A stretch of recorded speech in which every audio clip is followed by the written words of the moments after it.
A seguir, iniciaremos a sessão dos painéis, contando com um painel especial para tratar de temas importantes e atuais do novo mercado de gás natural. Temos o prazer de receber no palco da Firjan a moderadora do primeiro painel, Sylvie Depot, diretora do IBP. Por gentileza. Espero que o nome esteja correto. E os painelistas, Rogério Manso, CEO da ATG Gás, por gentileza, Rogério. Anderson Bastos, diretor de estocagem na Origem Energia, por gentileza. E Joaquim Saboia, CFO na TAG. Tema deste primeiro painel, panorama do setor de gás natural. Sylvie, por gentileza, quando quiser, a palavra é sua. Bom dia a todos e a todas. Eu vejo muitas mulheres, me faz muito feliz que na área tributária tem muitas mulheres. A força, né, do raciocínio feminino nessa sala é muito importante. Sejam bem-vindas e bem-vindos também. Esse painel, a gente já, de uma, vai dizer que nós não somos especialistas, nenhum dos quatro, né, especialistas tributários. Tá? Mas eu acho que foi uma ideia muito feliz dos organizadores, e aí eu quero agradecer à Firjan e à Infis também pelo convite, uma ideia muito boa de trazer primeiro um contexto onde se inserem as questões, os problemas, os desafios tributários que nós temos. E isso porque, na verdade, nos 4 anos que estou no IBP, eu sempre vi que eu preciso, muitas vezes, explicar o setor do gás até os meus colegas, mas também às autoridades públicas, que são na parte tributária, que não entendem, né, as especificidades, do gás, e, ao mesmo tempo, eu preciso que eles me expliquem a parte tributária, porque também eu, como técnica, especialista da parte regulatória, eu não entendo as complexidades tributárias. Então, é um diálogo contínuo muito necessário que temos que fazer, internamente em cada empresa, internamente no IBP e também a cada vez que vamos dialogar com as autoridades que podem nos facilitar a vida ou não, né? Então, o setor do gás está mudando muito, muito rapidamente, né? Nesses últimos 4 anos, eu entrei no IBP logo depois que foi aprovada a lei do gás, mudou muita coisa. Então, o que a gente vai fazer aqui é tentar dar um flavor, né? um gostinho do setor de gás, onde ele se encontra agora. Eu vou tentar dar esse contexto e depois vou passar a palavra aqui aos meus colegas de painel, tanto no Brasil como no mundo, porque a gente não é impermeável às tendências mundiais, né? Então, onde estamos no Brasil? No Brasil, estamos com um setor de gás em franca abertura, depois da lei do gás, mas também depois do TCC, que é anterior à lei do gás. As transportadoras, o setor foi desverticalizado, as transportadoras, na maioria, agora são privadas, né? E elas têm como objetivo vender um serviço que é de transporte de gás, e esse transporte é independente do fornecimento da molécula. Isso é muito importante, porque o transporte vem a ser aquele locus de mercado que pode conectar todos os fornecedores com todas as demandas, né? Então, primeira grande mudança. Segunda grande mudança é que a gente tem uma diversificação brutal e rápida na oferta. Muita gente fala que a gente não diversificou ainda o suficiente, mas, de fato, em só 4 anos, né, tem a entrada de muitos novos players. Temos até alguns aqui, né? A Origem nasceu, depois o Anderson vai nos falar, né, dessa diversificação. Então, de um cliente que a transportadora tinha, chama de carregadores, né? De um carregador que tínhamos em 2021, agora são mais de 15, 16, 20, dependendo do momento. Isso cria uma grande diversificação de players, mas também diversificação de tipos de contratos também, porque aí a gente implementou entrada e saída. Então, tem quem contrata entrada e saída, quem tem contrata só entrada, só saída. E tem a possibilidade também de comprar e vender, que isso não acontecia antes. Então, o que a gente assiste também é uma multiplicação do número de transações. Então, uma complexidade enorme, exponencial. Quando, eu não trouxe slide, mas tem um slide já famoso da ANP, que mostra o número de transação indo de poucas dezenas a quase 1.000, tá? Em um ano. Em poucos anos, mas assim, 1.000 em um ano. Então, isso é possível com... O problema é que nós temos um modelo tributário que acompanhava um modelo de negócio muito simples. Tinha uma transportadora, um carregador, um fornecedor de gás, compradores pouquinhos, né, as distribuidoras. E hoje, na verdade, temos múltiplos fornecedores, 5 empresas de transporte, 3 principais, múltiplos também compradores de gás. As distribuidoras permanecem, mas tem muitos consumidores livres também, que estão comprando diretamente dos produtores. E isso cria toda uma complexidade, né? E assim, nesse sentido, a gente não inventa a roda. Esse aqui é o percurso absolutamente normal de um mercado que está abrindo e amadurecendo, né? E aí, na Europa, a gente fala de um churn rate. Não sei se existe essa palavra em português, você sabe? Não. O churn rate é quantas vezes uma molécula é vendida, na mesma molécula, física. Está óbvio que eu vendo uma molécula, a Vladia compra, é uma molécula. Só que entre ela consumir essa molécula, eu produzir e ela consumir, essa molécula na Europa é vendida 900, 1.200 vezes. Não estamos ainda lá, né? Mas, eventualmente, a gente pode chegar lá, né? E hoje a molécula já tem um churn rate bastante interessante, só que hoje ainda estamos em, muitas vezes, contratos bilaterais, trocas bilaterais, não temos uma bolsa, né? Então, assim, ainda tem muito a evoluir, mas o que a gente precisa pensar é a gente tem que ter um sistema operacional, inclusive tributário, que seja preparado para chegar lá, né? Agora, no meio dessa grande revolução, transição da nossa indústria de gás, também no mundo a gente está vivendo uma transição energética que vai, obviamente, impactar, e tem muita discussão sobre qual vai ser o papel do gás na transição. Então, estamos em dupla transição. E o papel do gás na transição, nem todo mundo é de acordo, tá? Tem gente que fala, não, petróleo e gás desaparece, a gente vai ter só renováveis, tem que realmente parar de produzir, porque é muito ruim para o nosso clima. E tem um approach um pouquinho mais pragmático que diz, não, a gente não vai conseguir, de imediato, substituir todo o petróleo e gás que nós estamos produzindo, e vai ser uma adição de novas fontes, como já aconteceu em outras transições energéticas, e, aos poucos, o papel, a porcentagem vai diminuir, mas provavelmente vai continuar sendo um aporte importante. E no nosso país, a gente sabe que o gás ele tem um futuro por vários motivos. Ele é um complemento para as nossas energias renováveis intermitentes.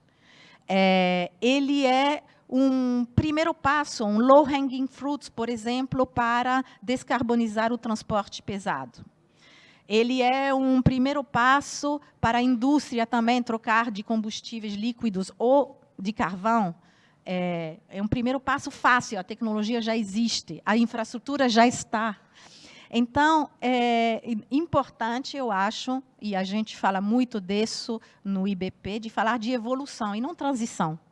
No final vai ser uma transição, né? Mas é importante falar que não é uma transição que mata algumas fontes só pensando no futuro. Então, essa aqui era a minha abertura, mas eu acho que tem muitas coisas que os meus colegas podem complementar. em particular, Rogério Manso, presidente da Ategás. A Ategás representa os transportadores, né? Então, vocês estão no centro, né, da transformação do mercado. Eu queria saber o que nós já atingimos e o que ainda falta para fazer e como a parte tributária você vê que pode ajudar ou atrapalhar. Bom dia a todos. Um prazer estar aqui com vocês.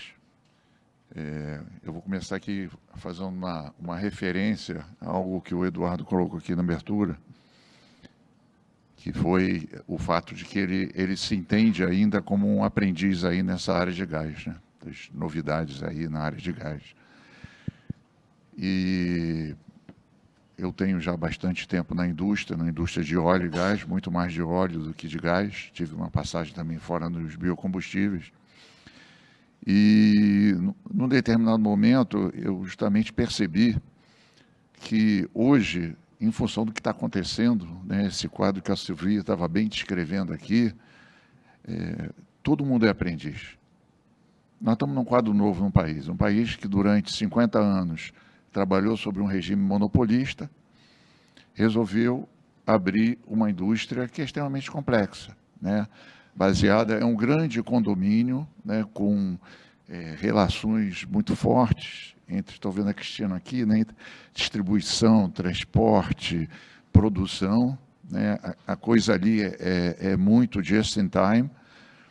Isso exige regras bastante complexas, bastante sofisticadas. Isso funciona com base em comportamentos que foram estabelecidos durante décadas, e você agora resolveu abrir a janela e trazer oxigênio para dentro desse setor. Está acontecendo tudo isso que você falou, são mudanças importantes, mas que trazem complexidades que são visíveis, porque a gente está seguindo caminhos que já foram seguidos por outros mercados antes. E temos objetivos, como a Silvia estava falando, de chegar lá onde eles chegaram, de você ter liquidez, de você ter competitividade.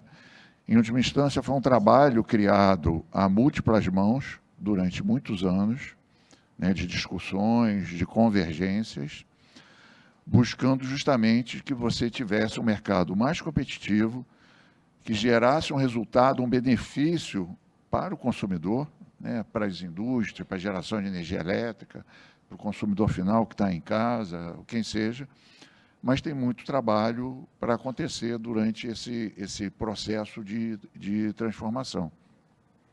Bom, vamos falar aqui um pouquinho como é que o transporte se insere nisso tudo, né? Primeiro, assim, uma pincelada muito rápida para aqueles que não acompanham no dia a dia a questão do transporte de gás.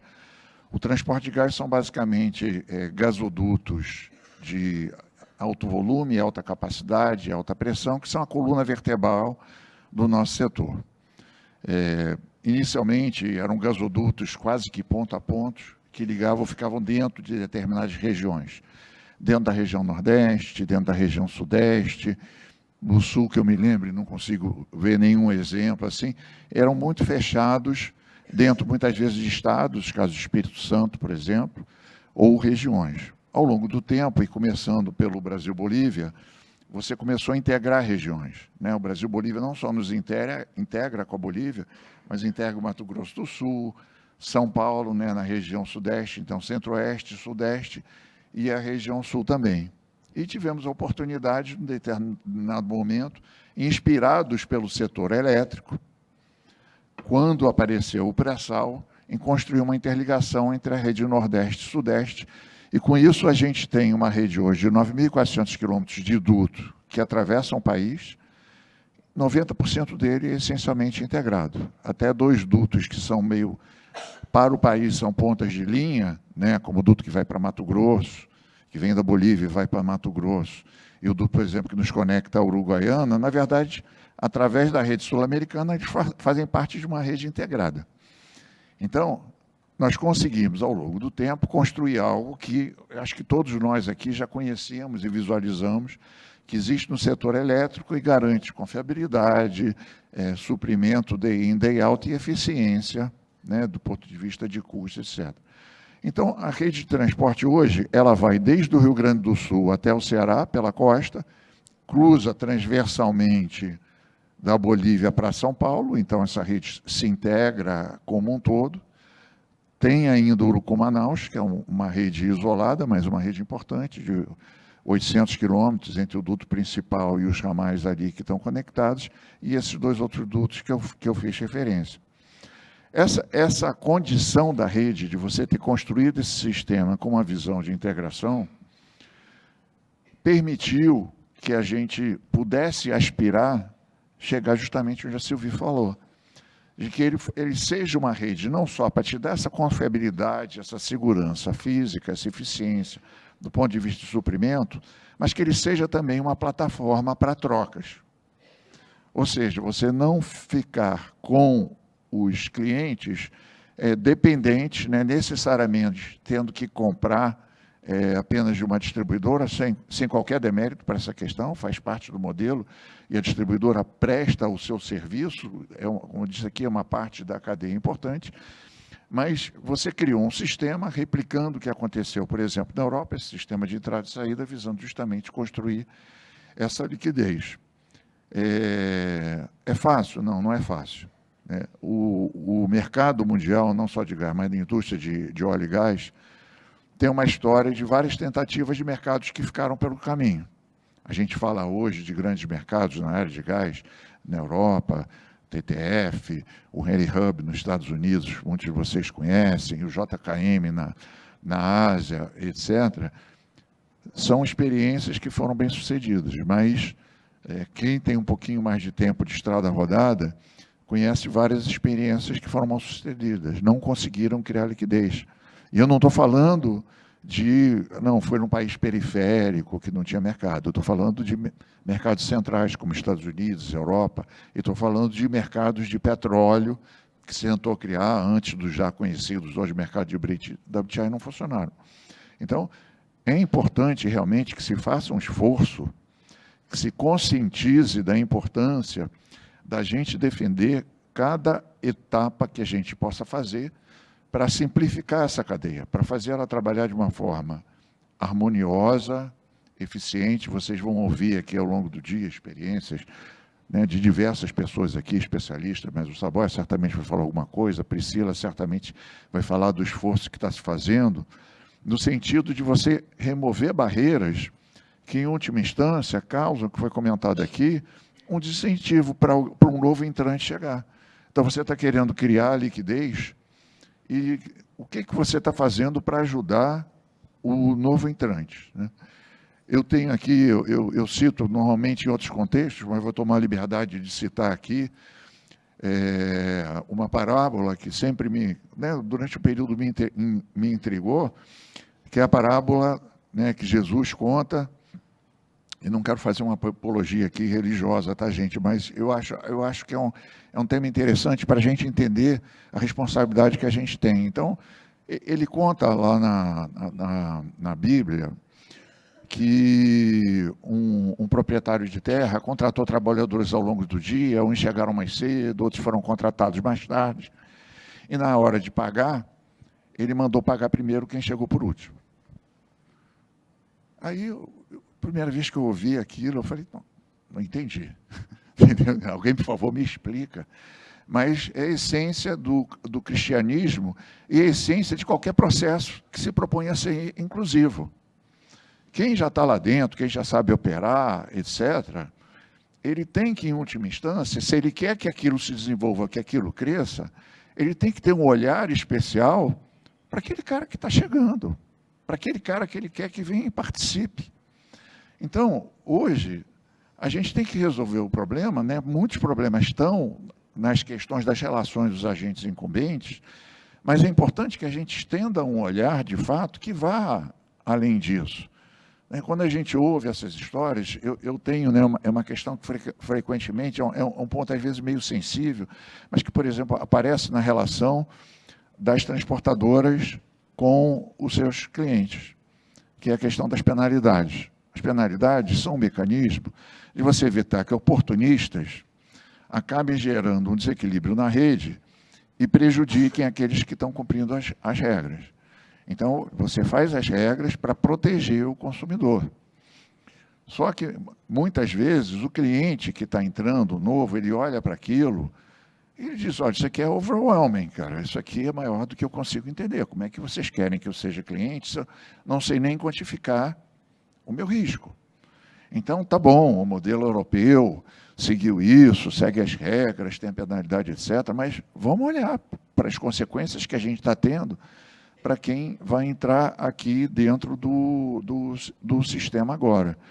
Então, esse é o mundo que a gente vive hoje.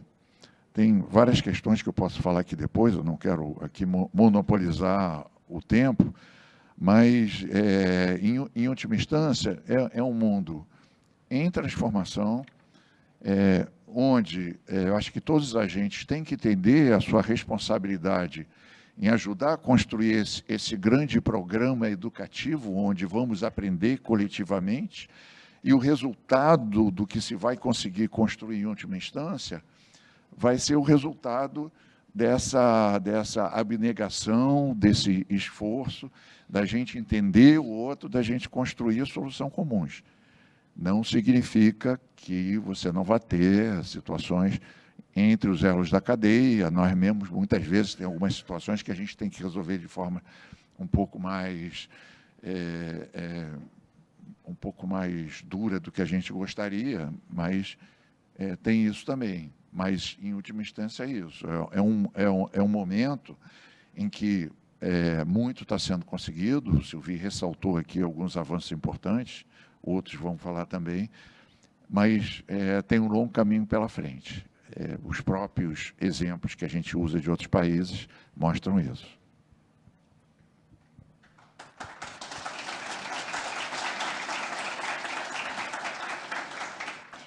Obrigada, Manso. Muito, muito bom esse panorama da parte de transporte. Agora, passando para o Anderson Bastos, né, diretor da Origem. Origem é uma empresa nova, né, que nasceu justamente com esse processo de abertura. Essa abertura começou um pouco antes da Lei do Gás, com a venda dos ativos da Petrobras. Isso permitiu várias empresas entrarem na exploração e produção, particular com ativos maduros no Nordeste, né, vendo oportunidade no maior desenvolvimento desses ativos, em particular ativos de gás, né? Isso que faz com que a Origem seja tão ativa no mercado de gás e até inovadora, né? Então, eu queria, Anderson, que do ponto de vista do produtor de gás, você nos dissesse qual é a sua visão dessas mudanças no mercado de gás. Bom dia. Bom dia a todos. Agradecer a Firjan pelo convite, a oportunidade de dividir um pouco da história que a gente conhece com todos vocês. A indústria do gás é uma indústria bastante complexa, capital intensivo e naturalmente lenta. Ela não anda na velocidade do nosso desejo, da nossa ansiedade, mas ela tem avançado bastante. Vou trazer algumas referências aqui. Quem é do Rio, deve ter bastante gente do Rio aqui, vai lembrar, do lado da rodoviária do Rio de Janeiro, tinha aqueles tanques enormes, que não existem mais.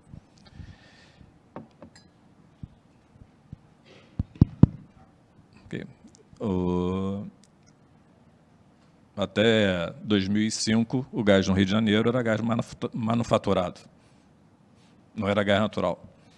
Então, essa indústria é uma indústria que vem e é muito recente e tem avançado bastante. Assim, há 7 anos atrás, ocorreu a maior chamada pública de compra de gás do mercado brasileiro, que foi a chamada coordenada das distribuidoras. Quase 25% do mercado foi chamado a ofertar gás para as distribuidoras e só um fornecedor conseguiu fechar contrato. Não foi por falta de vontade de todos os agentes do mercado, todos os agentes tinham apetite e vontade de trabalhar, buscaram fechar contratos com as distribuidoras, só que só um conseguiu fechar contrato por conta da falta de mecanismos de mercado que viabilizassem os contratos. Hoje, assim, pouco tempo depois, temos 10, pelo menos, ou mais de uma dezena de agentes ativos fechando contratos em ambiente concorrencial. Então, Origem nasce nesse período, nasce nesse contexto de abertura de mercado. É uma empresa de 5 anos, que hoje opera com ativos no Espírito Santo, Bahia, Alagoas, Rio Grande do Norte, e está inserida num ambiente competitivo. A gente perde contrato, a gente ganha contrato, e isso aconteceu nesses últimos 5 anos. Então, muito vem se avançando. Nesse processo, é um processo que a gente esbarra em buracos, em algumas dificuldades. Eu olho para essa sala, isso dá um orgulho enorme. Foi assim, há 7 anos atrás, esse evento ia ter 4, 5, no máximo, e desses 4, 3 da Petrobras. Foi assim, e quando a gente vê essa massa de cérebros trabalhando, construindo soluções, é porque o mercado está acontecendo. Então, é muito forte a evidência. Se eu voltar no tempo, quando o Brasil decidiu importar gás da Bolívia, que há pouco tempo atrás, assim, falando em indústria de petróleo, há pouco tempo atrás, estamos falando em 99, 2000, quando o gás chegou em 2000, assim, no sul do Brasil não tinha engenheiro de rede, não tinha especialista tributário, não tinha fornecedor de equipamento.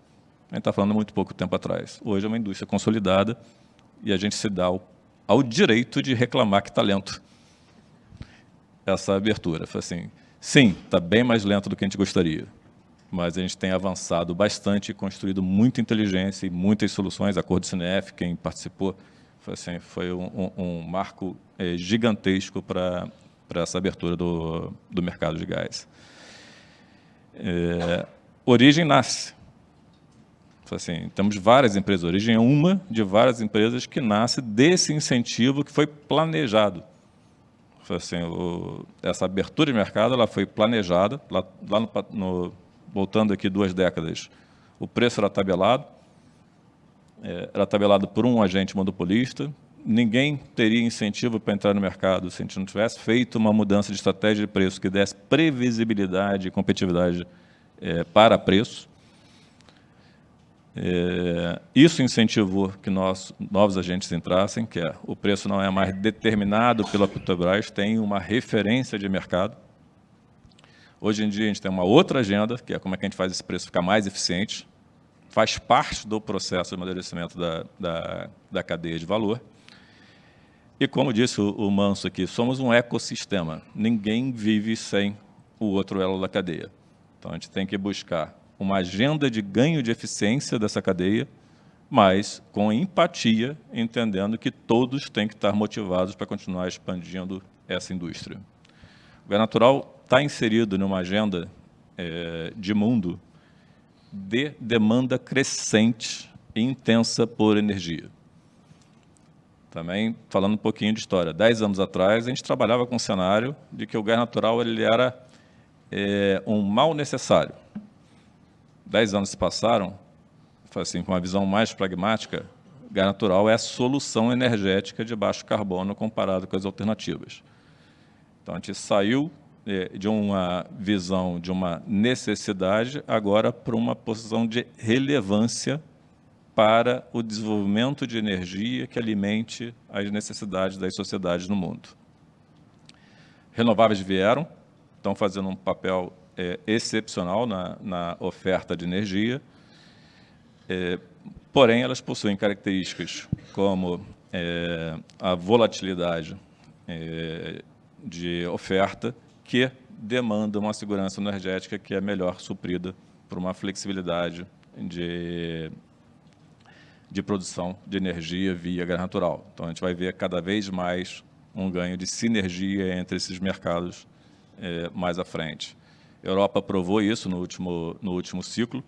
A Europa viveu, aí talvez vinculado com as questões de mudanças climáticas, um despacho de renováveis muito abaixo do que era programado, e quem manteve a Europa funcionando foi o gás natural.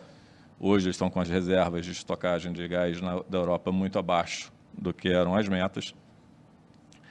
O que vem também indicaram uma maior pressão no mercado de GNL no futuro. Então, o Brasil está numa agenda correta de desenvolver o gás natural, está numa agenda correta de desenvolver essa abertura de mercado e a produção de gás, principalmente o gás não associado. O gás associado ele é ainda muito mais complexo do que o gás não associado. A gente tem que avançar nessa agenda, desenvolver soluções de gás não associado que tragam flexibilidade para a indústria. Assim, talvez eu seja muito otimista, mas eu acredito que eu tenho fatos suficientes para acreditar que esse mercado está fazendo o dever de casa e vocês são a prova de que a gente está fazendo o dever de casa.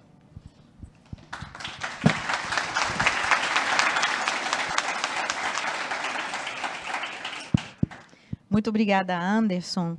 E agora, já pegando, né, nessas palavras, que são muito importantes, porque a gente passou de um mercado que era integrado verticalmente numa única empresa, então as decisões eram concatenadas, né? E hoje elas não são, tem várias decisões que precisam ser tomadas por vários agentes, que têm seus objetivos, mas também seus timelines diferentes. Isso precisa ser alinhado na rede, né? Flexibilidade, porque, na verdade, todos os clientes de gás natural, mas especialmente o setor elétrico, querem isso, querem o gás quando eles querem, não quando o produtor precisa enviar, né?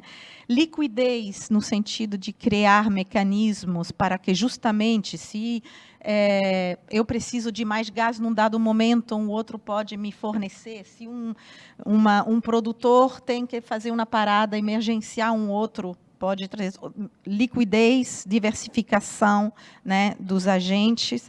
Isso vem tudo com uma maior complexidade, uma maior variedade e dos contratos, né? E isso vai permitir crescer o mercado. Então, Joaquim Saboia, diretor financeiro da TAG, como é que uma transportadora que tem um investidor lá fora, que tem uma experiência grande no setor de transporte europeu, né? Como é que a TAG se coloca nesse contexto? Obrigado, Sylvie. Primeiro, agradecer a Firjan e a Infis pela organização do evento. Realmente, assim, eu acho que quando a gente olha a ótica do investidor internacional, né, então a TAG, assim, contando bem breve a história da TAG, a TAG ela foi feita, né, o desinvestimento da Petrobras em 2019, então a gente vai completar 6 anos agora, e foi o maior desinvestimento da história da Petrobras. Então, assim, arredondando aqui um pouco o valor em dólares na época, a aquisição de 90% da TAG pela Engie, né, que é a empresa francesa de geração de energia, que está presente no Brasil há mais de 25 anos, foram 9 bi de dólares. Né? Então, ou seja, você imaginar que 2 investidores, um financeiro, o fundo canadense, CDPQ, junto com a Engie, fazem a aquisição da TAG em julho de 19, fazendo um desembolso de 9 bilhões de dólares, assim, a gente dá um pouco a dimensão do tamanho dessa abertura de mercado, né? E aí, quando a gente olha nesses quase 6 anos, a gente já fez de investimento de CAPEX, maior parte de manutenção e 2 projetos em especial de crescimento de 2 bilhões de reais em 5 anos. Né? Então, assim, quando você olha isso, realmente assim, a abertura do mercado, o valor que isso traz, o que gera de empregos, de investimento para fornecedores. A gente tem hoje, a gente saiu de uma empresa do zero, né? Assim, que, na verdade, quando a gente faz a aquisição da TAG, a TAG não tinha nenhum empregado. Na verdade, eram empregados cedidos pela Petrobras que estavam lá, éramos uma subsidiária, e hoje a gente tem na TAG 320 pessoas, e na Exxon, que é a empresa da Engie, que faz a operação de campo e manutenção, a gente tem mais 350 pessoas. Então, isso, estou querendo reforçar como a abertura do mercado é interessante. E, no nosso caso, a gente o gasoduto da TAG, ele começa na altura de Macaé, ali em Cabiúnas, a gente vai pela costa até o porto de Pecém, e como o Manso falou, a gente tem um gasoduto na Amazônia de 800 quilômetros. Né? Então, assim, falando do gasoduto da Amazônia, o que se chama Urucu-Manaus, então você tem o gás lá, continua com a Petrobras, 100%, enfim, a Petrobras produz, e antes as térmicas em Manaus, que geravam toda a energia da região, usavam óleo diesel. Então, falando em transição energética, segurança energética, então, assim, você imagina, se aquilo ali para de funcionar ou não tem mais o transporte, você tem que fazer um passo para trás, que é voltar a sair do gás para o óleo diesel. Então, o gás, de fato, Silvia, tem um papel super importante na transição energética. E voltando a falar agora um pouco dessa abertura de mercado, como você mencionou, o que acontece? A gente chegou e tinha apenas 5 contratos. Esses 5 contratos eram Petrobras e TAG. Então, assim, eram apenas esses 5 contratos. Quando tem o TCC, onde a Petrobras ela é obrigada a ceder parte do uso que ela não está utilizando da capacidade, a gente corre para fazer abertura de mercado. Então, hoje, a gente tem 22 carregadores na TAG. A gente fez, ano passado, mais de 300 contratos. A gente criou produtos de curtíssimo prazo, produtos diários, tem produtos semanais, mensais, não são mais aqueles contratos de longo prazo. Então, assim, a gente só está vendo, e associando aqui com o que o Anderson falou, é isso, ou seja, é difícil abrir, né, havia esse planejamento, e, de fato, isso está acontecendo. Né? Então, isso tem sido assim, muito importante. Agora, quando a gente traz um pouco para o tema aqui do seminário, da questão da tributação em óleo e gás, e aí eu acho que a gente vai ter vários painéis importantes agora à tarde, inclusive no primeiro painel da tarde, a Priscila, que trabalha na TAG, vai estar falando exclusivamente da questão do transporte de gás e do impacto. Mas, se você parar para pensar, é o seguinte, existia toda uma legislação, né, um framework, mas hoje a gente é obrigado a entender a entrada e a saída, o parque comercial do gás. Então, onde o gás entra, onde ele sai. É como se, na prática, a gente pegasse a molécula de gás, carimbasse ela para saber. Ela entrou aqui, saiu ali.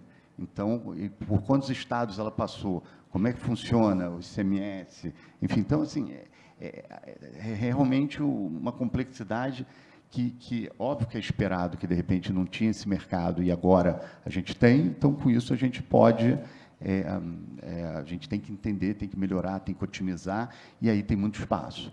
E aí a gente está tendo o apoio do IBP, né, Silvia? Então a gente está discutindo muito isso, a Tegás, né, que nos representa, as transportadoras, para a gente poder simplificar. E se a gente simplificar, tem mais liquidez, tem mais mercado, mais competição e, naturalmente, o preço vai ficar melhor.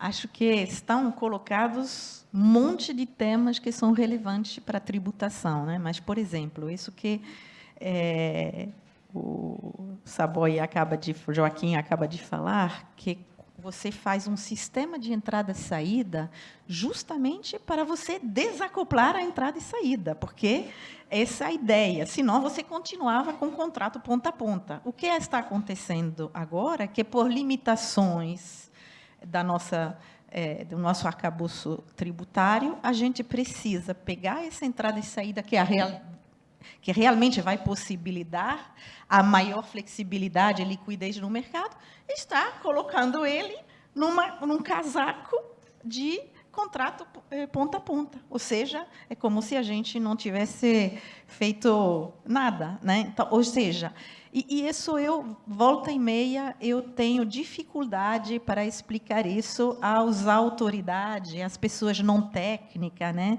De quanto é importante a gente ter entrada e saída, o que isso vai significar para o mercado em termos de poder de negociação entre produtores e consumidores. E, no final, o que baixa o preço, o que faz um preço mais competitivo, é esse poder de negociação. Quando eu sento vários produtores com vários consumidores e cada um enxerga, e não é só preço, né? São várias características dos contratos, ser um contrato firme, flexível, ser um contrato de curto prazo, longo prazo, ou seja, tem tantas coisas a ser negociadas que, quando você tem um mercado, cada um acha o sapato para o seu pé. E aí, dentro dessa negociação, a gente tem também preços mais competitivos. Mas tem também outras coisas, além dessa engenharia de contratos, além dessa facilitação tributária que a gente ainda está buscando, tem outra coisa que é a infraestrutura que traz, né, a liquidez e a flexibilidade. E aí, Anderson, queria que você nos falasse um pouco do projeto de estocagem de gás.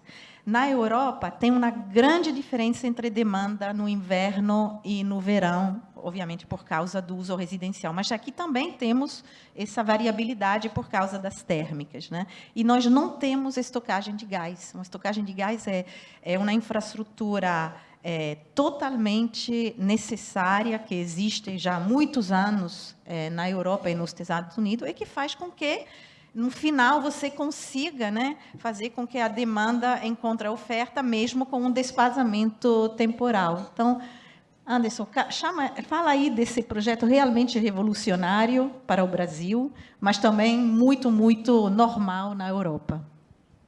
Ok.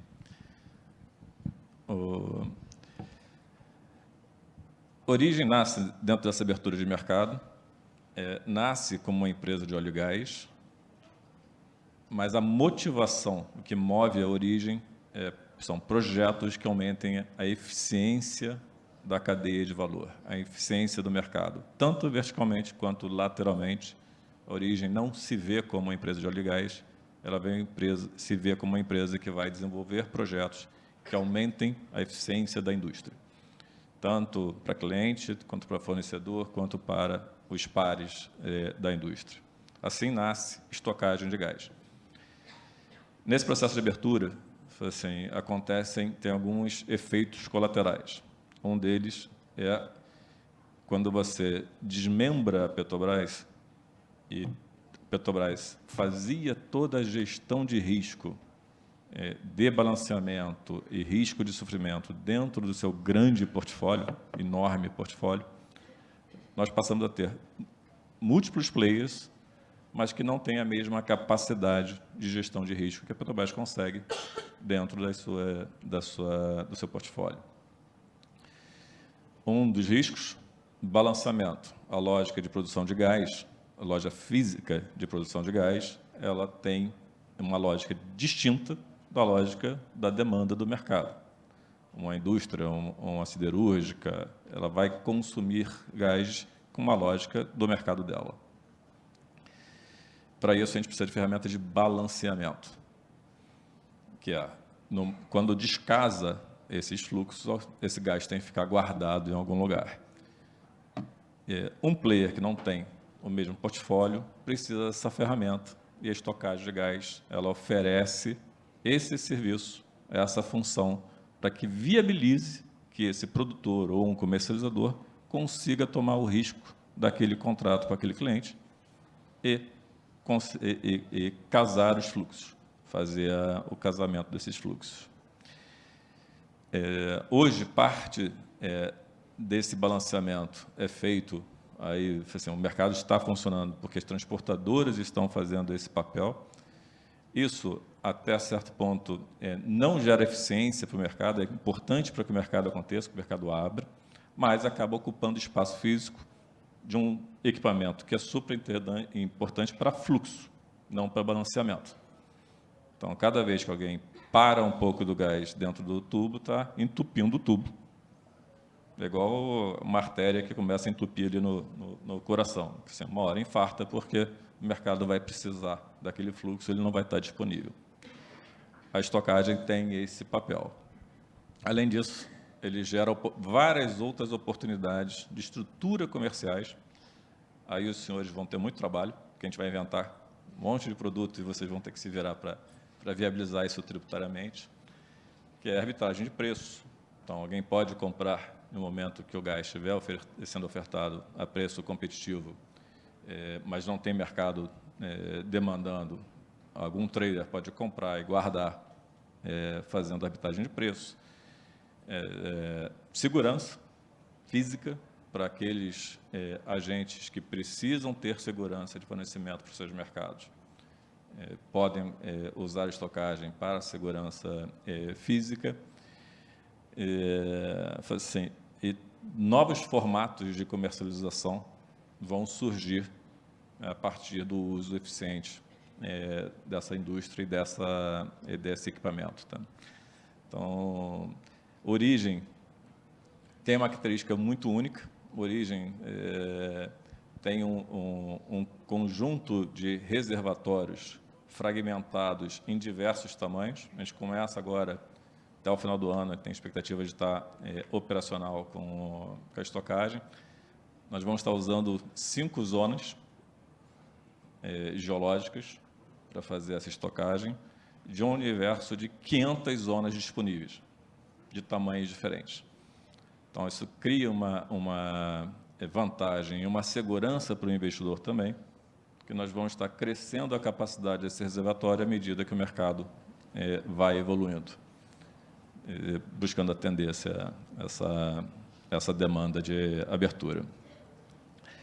Aí fazer um link, assim, aproveitar para contar algumas historinhas aqui para quem não conhece, o quanto que o mercado evoluiu. Assim, nesse processo inicial de construir o mercado de gás, a gente teve, por exemplo, a intervenção na Bolívia, do suprimento da Bolívia. A gente já passou por um momento, que gerou cabelo branco em vários colegas que estão na indústria, de, assim, cara, não vai ter gás. E tivemos que fazer reuniões com a indústria brasileira inteira, fazendo planos de contingência para redução de gás em caso de corte de gás da Bolívia. Esse medo não existe mais. Hoje em dia, a gente tem um portfólio de oferta construído através desse processo que a gente vem construindo na indústria de gás. Assim, desse receio, a gente não se preocupa mais. A gente tem um portfólio robusto de offshore associado, offshore não associado, onshore, vários terminais de GNL espalhados pelo Brasil, o que vem mostrando o quanto que a gente está avançando e construindo essa indústria de uma maneira bastante consolidada e forte. Tá?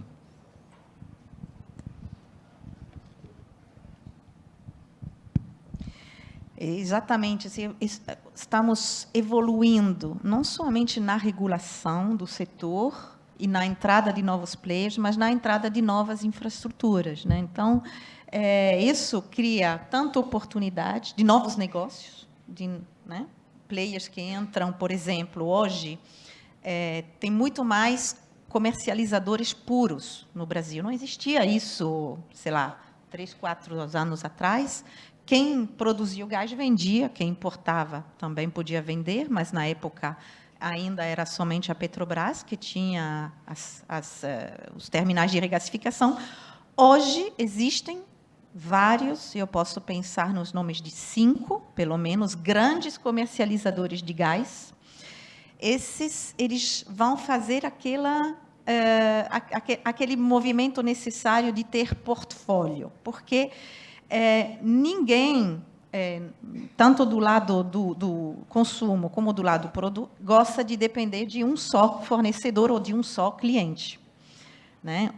A produção de um campo ela é sujeita a interrupções. A própria produção industrial de qualquer processo é sujeita também a variações semanais, sazonais e emergenciais também, né, na planta. Então, é muito necessário ter esses comercializadores. Existem em todos os mercados, estamos desenvolvendo isso no Brasil, mas é muito novo, que compram dos produtores, dos importadores, de todo tipo de produtor, com todo tipo de contrato, e revende também com todo tipo de contrato aos consumidores, os quais vão achar o sapato para o seu pé, cada um com suas necessidades, né? E, obviamente, eu estou falando isso porque, então, os clientes da parte tributária vão chamar para vai ter muita interação dessa parte de contrato e muita interação também na parte de tributo.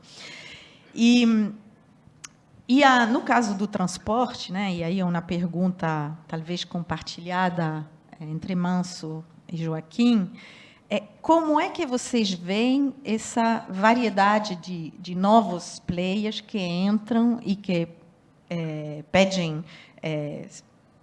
vocês já falaram de risco, né? Mas também como é que você vê instrumentos como a estocagem? A estocagem vem aí para certamente ajudar o balanceamento. A regulação não está pronta ainda, mas está sendo desenvolvida. Quais são os tempos, né, para colocar de pé toda essa engenharia de contratos que precisamos? Eu vou passar... Começo?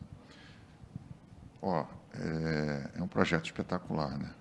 Assim, acho que a gente tem que tirar o chapéu, porque, como qualquer projeto pioneiro, a gente sabe as dificuldades que tem que enfrentar, né? Na área regulatória, na área técnica.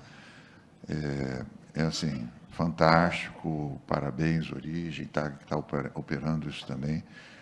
Eu acho que, assim, vamos olhar aqui, eu quero fazer um vínculo, né? Você comentou que o sistema, a gente tem que olhar para o que está acontecendo no país, mas tem que olhar para o que está acontecendo no mundo também, né? No mundo, a gente teve algo que acontece de tempos em tempos, em que você faz uma abertura, né, que o objetivo de reduzir o preço, tornar mais competitivo o mercado, reduzindo e gerando benefício para todos os consumidores, e você, no meio do caminho, tem a tempestade perfeita, né? A Ucrânia, um choque de mercado, isso desde a época do Reagan, da Thatcher, que começaram a abrir mercados lá atrás. Isso é conhecido, né? A última coisa que alguém quer na hora que você abre o mercado é que isso coincida com o momento de um choque. E a gente teve aqui um dos maiores choques que já teve no mercado de gás, que gerou destruição de demanda e tudo, mas essa é a má notícia que todo mundo já sabe e convive com ela. A boa notícia é que isso vai passar.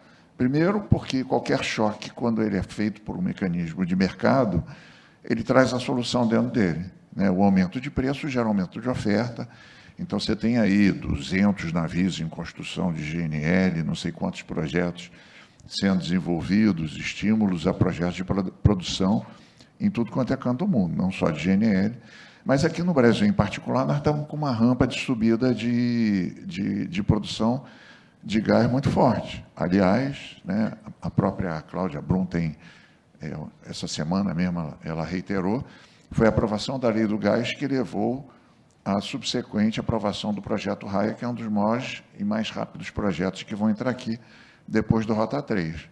Então, tem o ramp-up do Rota 3, digamos, eu trabalho com ordem de grandeza, que esses 3 projetos que eu vou falar são mais ou menos do mesmo porte e vão chegar a 50 milhões de metros cúbicos por dia, que é o Rota 3 primeiro, depois o Raia, depois o Sergipe e a Água Profunda. O que isso vai criar e por que eu estou falando essa história? Você vai dizer, Silvia que devia estar falando sobre isso, mas eu tomo a liberdade de roubar isso dela para dizer o seguinte: nós estamos caminhando para uma situação de autossuficiência de gás firme, de um potencial excedente de gás firme, mas como no mercado tudo tende a se equilibrar, essa autossuficiência e o potencial de um excesso de gás firme vai levar à queda do preço da molécula. Porque a gente olha para o gás flexível, a gente vai ser demandante de gás flexível por muito tempo, de gás importado. E o preço do gás flexível não precisa ser um PhD para saber qual vai ser ele. Ele vai ser o preço de importação do GNL. Pode ser que em algum momento... Oi? O estoque vai mudar isso. Exatamente, eu vou chegar nisso, exatamente. Mas o preço do marginal do gás flexível vai ser o preço de importação do GNL. Então, isso a gente já sabe qual vai ser. Então, o que falta vai ser importado, o gás flexível, o GNL. E o que sobra aqui, que é o gás firme, é o gás que precisa da indústria, precisa daquele day in, day out. Como ele tende a sobrar, aquilo que tende a sobrar vai ser mais barato do que o que falta. Então, já está abrindo um spread entre o gás firme e o gás flexível, que vai justamente estimular que projetos como o da Origem, outros projetos de estocagem, consigam ser pagos. Que o investidor consiga ver o valor, que o consumidor consiga ver valor em última instância disso. Então, é um benefício para toda a indústria. E a rede de transporte vai poder operar com uma rede com muito mais flexibilidade, como opera em outros mercados. O produtor de petróleo vai poder atingir novos mercados, porque ele hoje precisa do off-take contínuo, até porque aqui no Brasil o gás é predominantemente associado. Então, você tem essa circunstância de precisar desse off-take para garantir a oferta contínua também do petróleo. Então, o cenário é extremamente favorável quando a gente olha para uma visão futuro. A gente não pode ficar com a visão das nuvens que estão aqui imediatas, mas tem que olhar para o futuro. O futuro é entrada de mais gás, uma mudança histórica, né, do país que era dependente da importação de gás firme, como foi da Bolívia durante muito tempo, para a gente ser potencialmente ofertante de gás firme adicional, e uma dinâmica aí muito boa. Bom, o que o transporte tem a ver com tudo isso? Eu falei dos 50 milhões aqui. Os 50 milhões, eu vou ser rápido, porque eu sei que o tempo está acabando, mas vou falar sobre isso, porque acho que é importante que se entenda. Você não entra impunemente com 50 milhões de metros cúbicos por dia de gás, que é mais ou menos quanto hoje entra de gás nacional firme dentro da nossa rede. O resto tende a ser complementação. Você não entra impunemente com 50 milhões. Qualquer um sabe disso. Para trazer 30 milhões de gás da Bolívia, a gente tem que construir um gasoduto enorme, né? Pegando a parte da Bolívia, mais 3.000 quilômetros de construção. Então, nós temos um plano de investimento da ordem de grandeza de 30 bilhões de reais, acima de 30 bilhões, que foi submetido ao ANP, focado principalmente, no primeiro momento, em dar eficiência à rede, movimentando mais volume dentro dos dutos que já estão colocados ali. Isso chama-se ECOMP, ou estação de compressões. Nós temos 15 novas estações de compressão que estão aí novas, ou ampliação das existentes. Então, você usa ao limite a tua capacidade excedente por uma questão de eficiência, mas você também busca conectar novas fontes de suprimentos, seja o Sergipe Água Profunda, seja o GNL que está no Porto de Açu, seja o projeto Raia. Você busca tirar os gargalos que ainda existem dentro da rede. Não vou nem falar aqui dos custos, que o Saboia já falou um pouco, que você precisa ter custos permanentes para manter a capacidade da rede, porque é uma coisa que poucas pessoas conseguem perceber, mas as populações acabam avançando em direção à rede, obrigando você a fazer novos investimentos para garantir que você possa operar na pressão e vazão que aquela rede foi dimensionada e garantir a segurança daquela região. Você tem alguns fatores estruturais que precisam ser lidados, em alguns lugares você tem o chamado SCC, Stress Corrosion. Então, você continua com esses investimentos, você amplia eles para garantir que você tire todos os gargalos, você conecta novas fontes como o biometano. Então, a rede de transporte, em última instância, como a Silvia disse aqui no início, era uma prestadora de serviço. Ela vai atrás, eu uso muita referência da música do Milton, né? O artista tem que ir onde o povo está. O transporte tem que ir aonde está a necessidade de você resolver problemas e equações para garantir confiabilidade e segurança de uma forma eficiente e com benefício para todos. Obrigada, Manso. Só um complemento. Quem salvou a Europa de gelar no inverno pós-interrupção das importações da Rússia foi a estocagem. Foi a estocagem. Obviamente, teve cortes, mas sem a estocagem não conseguiriam atender o setor residencial. Está quase acabando. Uma coisa só rápida aqui. Não, são duas referências que eu queria fazer rápido. Primeiro, pedir desculpa a Cristiane, ter referido a ela como Cristina. Desculpe, Cris, como muita gente chama de Cris, eu acabo errando. Segundo, eu queria fazer aqui uma referência, o Saboia falou do apoio desse trabalho que foi feito para se resolver, do ponto de vista tributário, essa questão na regulamentação da reforma tributária, falou do apoio do IBP, da ATEGAS. Eu queria dizer o seguinte aqui: Sylvie também tem um chapéu de presidente do Conselho de Usuários, e não sei se a gente teria conseguido chegar onde a gente chegou se a gente não tivesse um apoio explícito do Conselho de Usuários, porque foi a indústria de gás tentando mostrar, havia mil pedidos, agradeço o Diogo também do Machado Meyer, que apoia isso aqui, Priscila Torres, Marina Cirino da nossa equipe, havia mais de 1000 indústrias querendo pedir que fossem feitas alterações na lei da reforma tributária.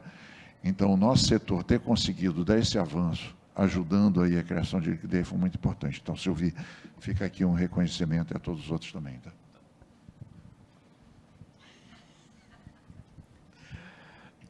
Alô.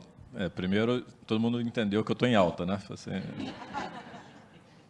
Mas você já explicou quem é o sócio da Origem no negócio de estocagem? Estamos em parceria com a TAG nesse projeto.